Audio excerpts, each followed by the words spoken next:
શ્વાન જે પ્રમાણે ચાલે છે એ પ્રમાણે એ ચાલે છે, એની જેમ જ તે ભસે છે.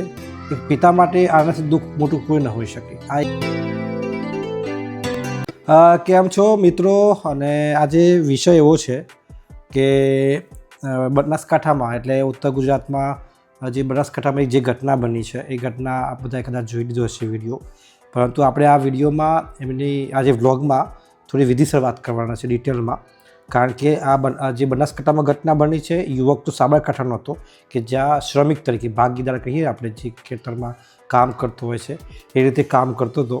અને એને કૂતરું કરડ્યું હતું 3 મહિના પહેલાં, પરંતુ એને કોઈપણ પ્રકારની દવા ન લીધી. જે રેબિસ ઇન્જેક્શન લેવાના હોય છે ડૉક્ટરની સલાહ બાદ, અને એને દવા નહોતી લીધી. 3 મહિના બાદ એને હડકવા ઉપડ્યો.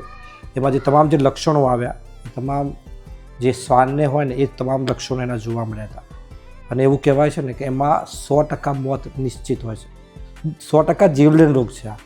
એટલે કે આવી સંજોગોમાં કે પોતાના જીવનને પણ મજાક ન સમજવું જોઈએ. આ પ્રકારની ઘટના તમારી જોડે બને છે, માત્ર શ્વાનનો કે કોઈ બી પ્રાણી છે એનો નખ પણ તમને અડી જાય છે, તો જે રસી લેવાની છે ડૉક્ટરની સલાહથી, એ રસી જરૂરથી લઈ લેવી જોઈએ. વિધિ સાથે વાત કરવામાં આવે તો હરિભાઈ ડુંગરી નામ છે યુવકના પિતાનું, કે જેઓ પાલનપુરનું જે નરાસર ગામ છે ત્યાં રહેતા હતા, ભાગિયા તરીકે કામ કરતા હતા. અને યુવકના પિતાએ જ પોલીસને જાણ કરી હતી કે જે યુવક છે એમનો પુત્ર, આજે પિતા માટે કેટલી કપરી પરિસ્થિતિ કહેવાય કે પોતાનો પુત્ર હડકાયાની સ્થિતિમાં આવ્યો છે, હડકવા એને ઉપડ્યો છે. અને જે શ્વાન જે પ્રમાણે ચાલે છે એ પ્રમાણે એ ચાલે છે, એની જેમ જ તે ભસે છે. એક પિતા માટે આનાથી દુઃખ મોટું કોઈ ન હોઈ શકે. આ એવા પરિવારો છે કે જે પોતે દિવસ રાત મહેનત મજૂરી કરી અને પોતાનું ગુજરાન ચલાવે છે. આ સંજોગોમાં પરિવાર માટે તો આપ તૂટી જ પડ્યું છે, પરંતુ 100% જીવલેણ રોગ ખૂબ દુઃખદ છે. જો યુવક સાબરકાંઠાના ભગોરી ગામનો છે અને નરાસર ગામમાં ભાગ્યા તરીકે કામ કરતો હતો.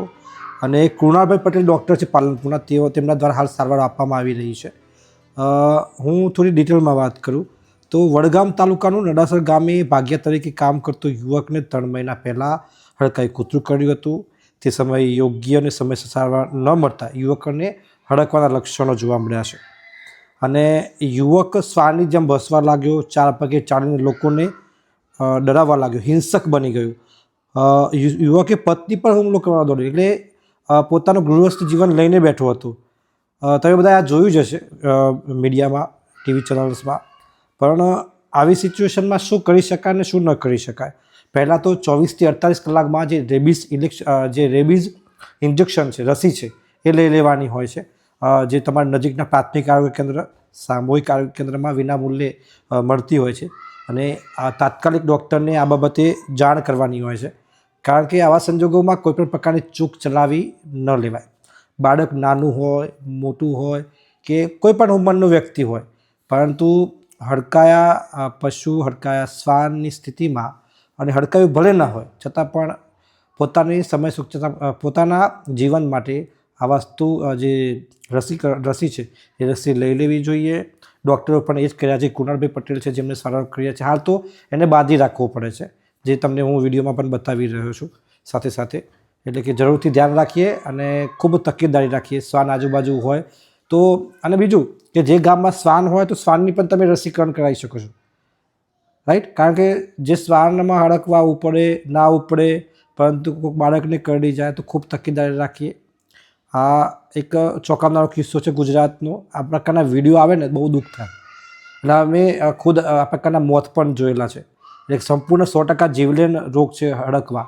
એટલે ખૂબ સાવચેતી રાખીએ અને આ પણ ખૂબ ધ્યાન રાખજો. ઓકે, એટલે આ વ્લોગના માધ્યમથી અને વિડીયો પણ હું બતાવી રહ્યો છું સાથે સાથે, એટલે તમે સમજી શકો. કોઈને ડરાવવાનો પ્રયાસ નથી, પરંતુ સમજવા માટે. ઠીક છે, થેન્ક યુ. સાનવી જઈ રહી છે પરીક્ષા આપવા માટે. અને શેની? સીઈટીની. ફર્સ્ટ એક્ઝામ છે એની. કઈ એક્ઝામ કહેવાય? સીઈટીની. ધોરણ 5માં આવતી હોય છે એ એક્ઝામ છે. અને એ એક્ઝામ આપવા માટે જઈ રહી છે. આપણે એને મૂકવા માટે જઈ રહ્યા છીએ. ત્યારબાદ સામાજિક કામ અર્થે જવાનું છે, તો પહેલાં આપણે એને મૂકી આવીએ. અને થઈ ગઈ છે કમ્પ્લીટ. પાણી લઈ લીધું છે પછી પેલી છે કેટલા કલાકનું પેપર છે? અઢી કલાકનું પેપર છે એને. અને પહેલી કોમ્પિટિટિવ એક્ઝામ છે એની, કોઈ પ્રવેશ માટેની એની લાઈફની. અને એને ગુડ લક, રાઈટ. શાંતિથી પેપર આપવાનું. અને ઓએમઆરથી પહેલી વખત પેપર આપે ને, ઓએમઆર પદ્ધતિથી પહેલી વખત પેપર આપશે. ચલો સરસ, આપણે નીકળ્યા છે. ઘરની પાસે જ શાળા છે, ત્યાં મૂકી આવીએ એના. ગેબી મહાદેવ ભગવાનની જય. આ છે માજુમ રિવર. હા, માજુમ રિવર છે. પપ્પા હા, નર્મદા ડેમ ઉપર કયું પેલું આવેલું છે? પેલું આવે ને કયો ડેમ આવેલો છે? એ નર્મદા સરદાર સરોવર કહેવાય બેટા. સરદાર સરોવર. હા, અમારે બહુ પૂછાય તો હા. સીટીમાં પ્રેક્ટિસ પેપરમાં મને નતા આવડતું એટલે પૂછ્યું. આવડી જાય તો. સાનવી જતી રહી છે એક્ઝામ આપવા માટે. 12:30 વાગ્યા અને 1 વાગે એક્ઝામ ચાલુ થશે. 3:30 અઢી કલાકની એક્ઝામ છે. તો આપણે જઈ આવીએ. ઘરે છીએ અત્યારે હાલ. પ્રે આવી ગયો છે ટ્યુશનમાંથી. અને આપણે હવે સાનવીને વાગી ગયા છે 3:30, એટલે 3:30 વાગે એક્ઝામ પતે છે એટલે આપણે એને લઈ આવીએ ફટાફટ. આના પહેલાં આપણે રાજપુર જઈ આવ્યા, જ્યાં જે લૌકિક ક્રિયા કહેવાય સામાજિક, એ પતાવીને આવ્યા. અને રિંકલ રાજપુર જ છે, એટલે પ્રે મારી જોડે છે અને સાનવીને લઈ આવીએ આપણે. ઓકે.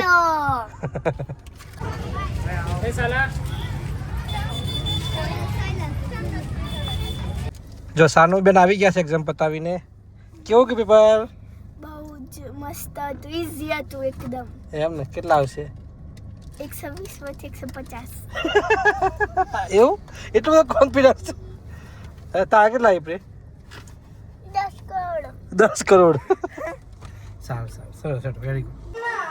હું અને સાનવી બંને જઈ રહ્યા છે સાકરિયા મંદિરે. આજે શનિવાર છે, શનિવારે દર્શન કરવા માટે. હા, પેલી ના પાડે છે. આવેશ તું? અરે વાહ, ચલો રેડી થઈ ગયો છે. જો એ વાગ્યું છે, બતાવું કેવી રીતે વાગ્યું. પણ આપણે ઇગ્નોર કરીશું, તમે બી ઇગ્નોર કરો. Very good. ગાડી કેવી ગઈ? ગાડી હા, ખોલો બેટા. જો વાગ્યું તું કેવી રીતે ખબર છે?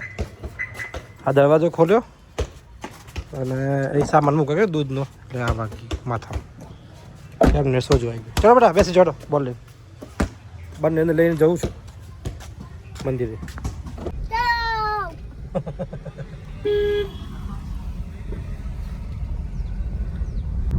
જો શ્વાન જે હડકાયું થયું હતું એ વિડીયો તમને બતાવ્યો અને તમે જોયો પણ હશે. એટલે કે આ અવેરનેસ કરવાનો પ્રયાસ, જાગૃત કરવાનો કે ખૂબ તકેદારી રાખીએ. 24 થી 48 કલાકમાં આવું થયું તો પહોંચી જઈએ. અને છતાં પણ 10-15 દિવસ થયા તો બી તમે પહોંચી શકો છો. જુઓ મોડાસામાં આ ડીમાર્ટ આવી રહ્યું છે. જો ડીમાર્ટ, અને આ ડીમાર્ટ જે આવી રહ્યું છે એ લગભગ 15 દિવસમાં લોન્ચિંગ થઈ જવાનું છે. આ ફેબ્રુઆરી મહિનામાં, 15 ફેબ્રુઆરી આસપાસ. હા, તો આપણે વાત કરતા હતા શ્વાનની, હડકાયા શ્વાનની. હવે હડકવા ઉપડ્યો ના ઉપડ્યો એ 2 નંબરની વસ્તુ છે. પણ જ્યારે આવું કંઈ પણ લાગે ને તો પ્રથમ એની સારવાર લઈ લેવી. ઓકે, કારણ કે પરિવાર માટે ખૂબ જરૂરી છે. કેમ કે આ સાંભળ્યું ને, આ વિડીયો જોયા ને, આમ દિલ દ્રવી ઉઠે ને એવા વિડીયો હતા. આમ માણસની હાલત આવી થઈ જાય એમ. પહોંચી ગયા છીએ. સાનુબેન, પ્રિયભાઈ ગાડી અહીં પાર્ક કરી છે. ફૂલ ભીડ છે, જો જબરજસ્ત. ઓકે, દર્શન કરી લઈએ.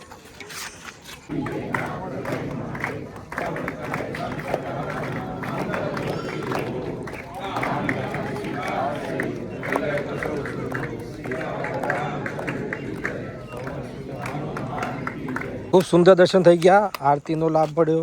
હનુમાન ચાલીસા સમૂહમાં જે હનુમાન ચાલીસા ગવાય એનો લાભ મળ્યો. હે સાના, મજા આવી બેટા? સાના, ચલો. જો મિત્રો આવી ગયા છે દર્શન કરીને. શનિવારે હનુમાન દાદાના દર્શન કરી દીધા સરસ.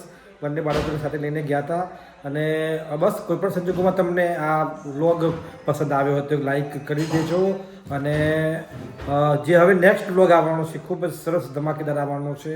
આપણે જવાના છીએ એક મોટી જગ્યાએ, જ્યાં ત્યાંથી તમને આ વ્લોગ આખી જે જર્ની બતાવવાના છીએ. અને તમે પણ એ અનુભૂતિ કરી શકશો. તો જરૂરથી ચેનલ સાથે જોડાયેલા રહેજો. અને અન્ય વ્લોગ જોવા માટે પણ આપણે ચેનલને તમે જોજો. ખાસ કરીને આપ સૌનો ખૂબ ખૂબ આભાર આ વ્લોગ જોવા માટે.